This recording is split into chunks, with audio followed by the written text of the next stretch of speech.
Hey everybody, Ed here with the Digital Digest, and today I wanted to share my full review, the digitally digested segment for the Nvidia GTX Titan Z. This card launched at the end of May, beginning of June of 2014, and was priced at $3,000 US. Of course, extremely overpriced considering that all we're really looking at, even though at the time it was the most powerful card on the market, was essentially two Titan Black GPUs in a single card solution.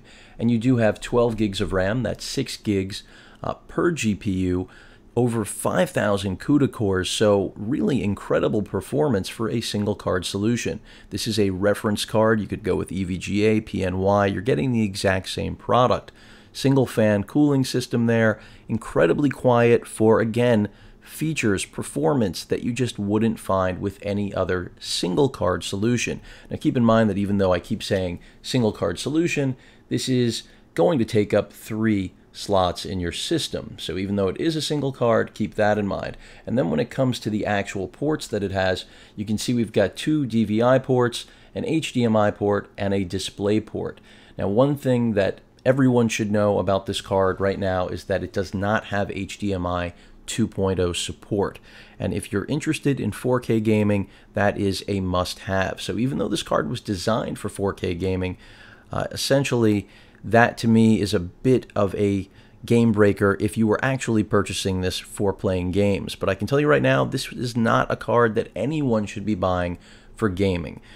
Even though it is a GTX branded card, which does give it a bit of an identity crisis, especially now with everything that I've told you, it still is really, at the end of the day, better for someone looking for a value entry, I would say, to getting all of those CUDA cores to work with software that actually can make use of them. Because traditionally, otherwise, to get that sort of power, that sort of VRAM on board would cost a lot more than what the current price is on this card, which is closer to $1,500, maybe even less if you're lucky enough to find one on sale. Now, the market has dried up. OEMs, manufacturers still are building configurations with these cards discounted, so that's a good route of getting your hands on a Z if you're really after it. But keep in mind, I've already stated, this is not the best card for gaming on the market. Of course, when Nvidia announced the card, introduced it to the world, Nvidia's CEO, this was a bragging right. And in many ways it still is, and Nvidia will likely update it. It's not the first time that they've created a multi-GPU single card solution like this so that you have SLI on one card with less noise, less heat, less power consumption. These are all things that I was after personally, that I thought really were going to work best for me to give me the best blend for video rendering as well as incredible gaming performance. Sadly, however, Nvidia has really, and it's not a bad thing, it's just sad for my situation because I did think the Z was going to be perfect for my needs personally at the new low price. Please keep that in mind. At $3,000, this card isn't right for anyone, and I think that's one of the reasons that the price dropped relatively quickly. But it's all about Maxwell these days, folks. I mean, Nvidia put out the 980 and redefined expectations for the price. I mean, at $500, $600, even less now on sale, this card is simply amazing. And when I say that, I'm not only speaking to gaming. Only 4 gigs of VRAM on here, a much faster clock speed, more power efficient, makes better use of the memory sharing. But the most impressive element is that even though there are only a little over 2,000 CUDA cores here, is that most of the video editing software out there on the market right now really will not make full use of what the Titan Z has to offer. So that essentially was my biggest problem personally as an end user with this card. So that is the first thing I want to mention. There are other rendering, application software that will actually make use of all of those CUDA cores or do a far better job, but at least when it came to Sony Vegas, Adobe Premiere, all of those, programs simply could not make better use on the Titan Z of the CUDA cores, the over 5,000 available. Keep in mind, all of these programs essentially will see the SLI and only utilize one GPU. That's another thing to keep in mind. Even though you have 2, that's really only going to apply to gaming, and that's where it will actually apply. Because SLI, I would love to tell all of you, has matured in ways that it should have over its existence, but it's really still hit or miss with a lot of different game titles. And I'll talk about this through the course of the review. After all, this is my full review of this card. I'm not going to be showing you game footage. I already put up some things with Shadow of Mordor just to show off what the Z could do for basically every level of gamer out there with every monitor, 1080p, 1440p, and of course what I use, 2560 by 1600, and then even 4K. But very few people are gaming in 4K. And part of the promise with the Z was that it was going to be able to pull off 4K gaming because of the 6 gigs of VRAM, something that you really do need to have. And since I do run a multi-monitor setup, I have a Dell 30-inch Ultra Sharp complemented by two 24-inch Ultra Sharps. They're all the current gen, and 2560 by 1600 in the center, and then 1920 by 1200 on each side. So to me, it seemed like a match made in heaven, essentially, to get a card with this much video RAM, which is something you need when doing a multi-monitor, multi-display setup, and then, of course, having different resolutions. It just seemed like the perfect solution, again, at its new price. Unfortunately, problems all over the place. So let's start with gaming. I already mentioned it's not the best for gaming. The 980 doesn't outperform it, but it comes close enough that how on earth could I ever recommend this card to anybody for a gaming purpose when the 980 is running $500 to $600 at most, and this card is still, at the least right now, the best you're going to do is $1,500 on any given day. And this is for the person like me, or anyone, frankly, any gamer enthusiast that's looking to do a small profile build or a larger build. Of course, the Z is perfect for smaller profile, which is why I went with it. But again, from a gaming perspective, no matter what I threw at this, all the current titles, Far Cry, the new Assassin's Creed, I mean, every game, Shadow, as I've already uploaded to the channel, I was literally only seeing about 10 more frames per second than on a single 980 with that Maxwell architecture. So already from a gaming perspective, forget about it. And when I took it up to 4K, again, it was too close to call. We were talking, basically looking at almost a wash, 25 to 35 frames per second, maybe a little gain, maybe 5 frames better than the single 980. And of course, if I had a 980 SLI, another story altogether. So from a gaming perspective, absolutely not. Now, when it comes to rendering, I mentioned Vegas, Adobe. I really thought that I was going to see some incredible gains from all of those CUDA cores, the extra VRAM, but at the end of the day, while it was a very big leap, not much more than what the 980 in a single GPU could offer. And that's after modifying basically different parts of Adobe in order to actually take advantage of the Titan Z, because the Titan Z and the 980, the Maxwell architecture, those cards are not yet supported when it comes to video rendering. And if any of you really have interest in this, of course, I can do a dedicated video to it. But basically, the Titan Z didn't pan out on the video rendering front either. I mean, an 11.5 gig 4K file, so 28 or 27-minute review that it's already posted. Some of you watched it. It was a camera review. That was my benchmark profile, test file, if you will. When I would render that with this card, after having done the workaround to change the text file so it was supported, all of those things, to make sure that the Z was being utilized as best as it possibly could, I was getting about 28, 29 minutes to convert that file from its native XAVCS to just a traditional MP4 H.264 profile, which is fantastic. That's great, much better than my current hardware. But the 980, basically was somewhere around 40, 45 minutes. So the 980 is really, really close. So for me, the extra money spent here just absolutely cannot be justified. Now let's talk about problems with the multi-displays. I've talked about gaming. I've talked about video rendering, at least for me. By the way, again, there are plenty of applications, pieces of software for 3D rendering where the Z will just destroy anything else you throw at it, from at least that has a GTX brand. That's what I can say the Z has in its favor. and the throughput on this card is amazing. So that's part of the the RAM. Again, all those CUDA cores. I sound like a broken record, but this thing is a monster.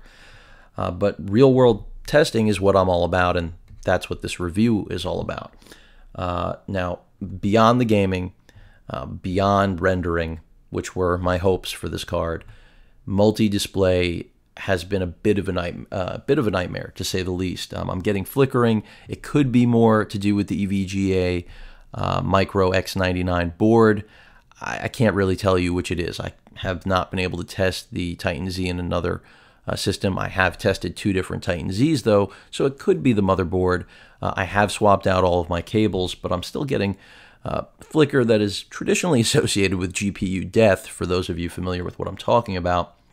Those intermittent flashes, and I don't mean micro stutter for gaming with an SLI, since this is an SLI at the end of the day. I'm speaking specifically about just using the system for regular computing tasks and seeing monitors flash. That on a single card solution, it just doesn't happen. And if I switch this to single card, single GPU mode, the flickering goes away. So it may be just a compatibility issue with the specific EVGA board, and I'm not going to get into what a nightmare that has been.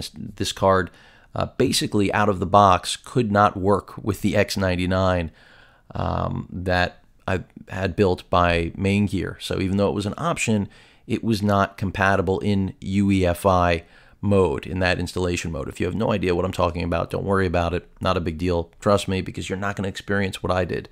So they had to figure out why this card could not run in multi-GPU mode in UEFI, and that was basically a BIOS update that needed to be done by EVGA. It eventually did get finished, but here I am still running this card, benchmarking it in Legacy. And don't worry, I also did all of my benchmarks in UEFI as well. And Legacy performed better, quite frankly, and that's still what Main Gear is recommending when it comes to dealing with this card, or any card now, after what I'll say we collectively experienced with trying to get the Titan Z to run multi-GPU and just game with the EVGA X99 micro board. So a warning to all of you, even though this is a Titan Z review, again, my personal experience, a bit of a nightmare.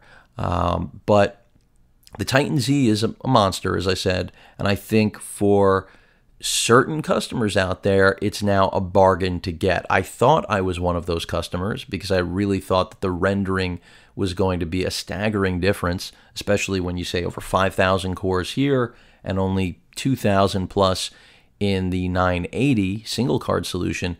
But again, the way the software makes real-world use of those cores, even with every workaround and third-party plugin I could find, I still could not see performance that warranted the $700-800 difference you're looking at in spending for the Titan Z.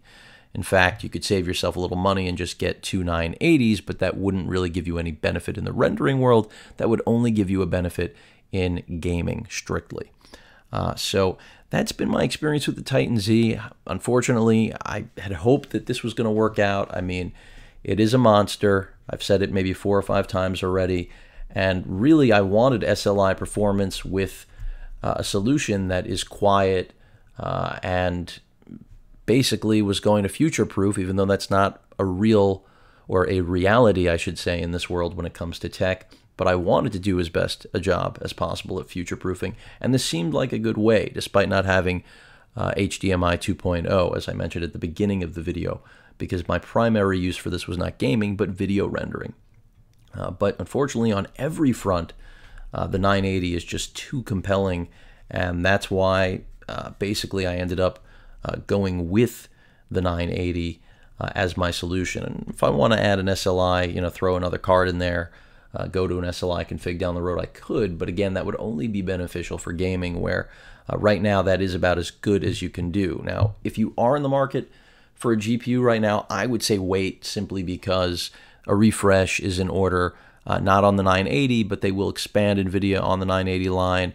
We're going to see 8 gig cards coming out, both from AMD as well as Nvidia, And that's because 4K gaming really does require all that VRAM, and that's the direction we're going in. And I spoke before about SLI really not being supported as well as I would have liked. You know, I'd stayed away from SLI for a long, long time, and unfortunately, the reasons that I stayed away were confirmed in Titan Z in terms of its experience and support. And that's just because so many games, as I mentioned earlier, do not make proper use of SLI. And you end up getting more problems than actual performance gain. Don't get me wrong, two 980s right now will beat just about anything, especially pound for pound in terms of price and power, you know, power consumption specifically.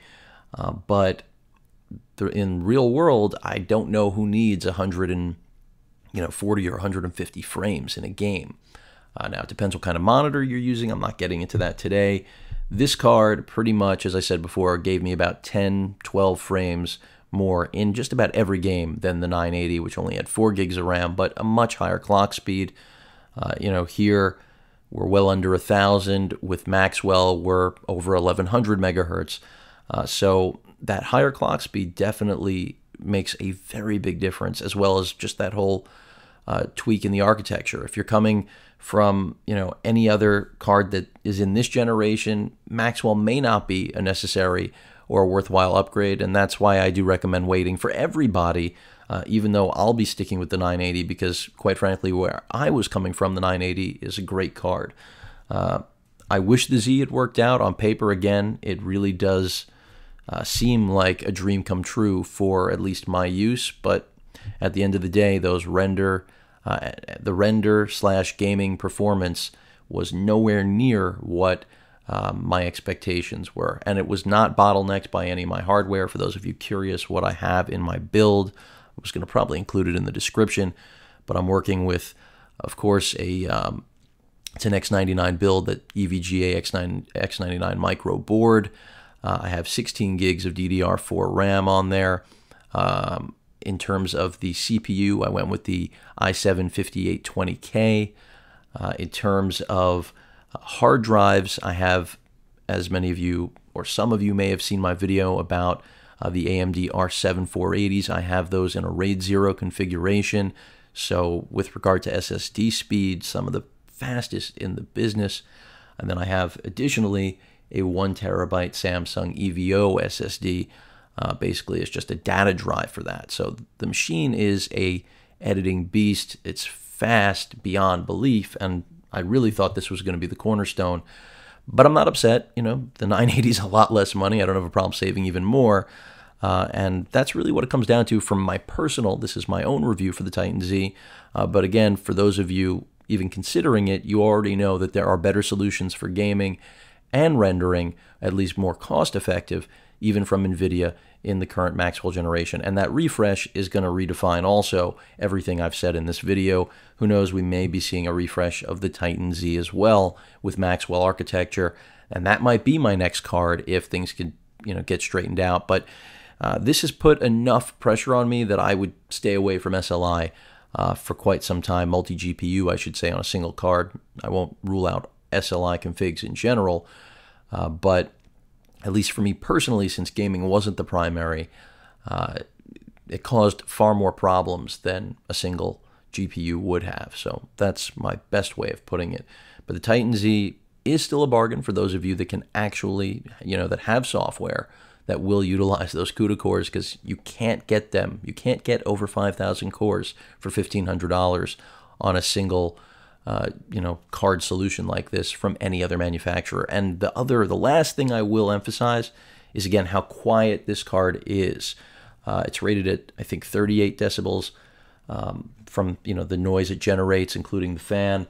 It's literally 1 decibel more than the 980. So that's amazing. And it stays really cool. One advantage this card does have, of course, is if you go the overclocking route, water cooling it or liquid cooling it, and then all of a sudden you do have a card that's in another league. And quite frankly, that's probably what should have been done from the start. But Nvidia, with their multi-GPU cards, started with the 600 series, they've always stuck to this reference design, which is about being, you know, again, quiet and cool, but not trying to make the card bleed. So that is something you can do. A lot of companies like Main Gear are doing that. I see them doing that on builds all the time now, and that's because the Titan Z has a lot of potential to unlock. It can easily be overclocked and taken to another level. But again, when it comes to gaming, it's just far from being the champ. It's easily outdone with a variety of different SLI solutions, and arguably, again, the 980 single GPU comes close enough that for gaming, at least my gaming purposes, I'm not a professional, but an enthusiast, it's enough. That's what it comes down to. And I could always pick up another 980 if I really wanted to, or eventually move into what I'm recommending to all of you, which is to wait until the first quarter comes to a close, maybe February, might be March. We'll see some great new cards that will usher in a whole new generation of performance when it comes to rendering and gaming. But I think NVIDIA also doesn't give us access to, Quadro-type drivers for this, because they want to make sure that a card like this doesn't cannibalize their rendering business, because they do have a very large one at that. But that pretty much rounds things out. The Titan Z is a monster. It's a monster now on sale. Unfortunately, for my use, it didn't end up panning out. More problems than actual, conveniences. So, sums up my experience. If you've had otherwise, chime in. But I think this is a card that probably less than 5% of the population actually have ever used or played with, let alone owned. And it was fun while it lasted, and I'm being very sarcastic at that. I had a lot of hopes for the Z, but I won't be sad to see it go, considering all of the problems that I ended up going through in order just to make it work and then get results that were only slightly better than a single 980. Any questions or comments, please feel free to post them. And of course, as usual, please feel free to subscribe. Later.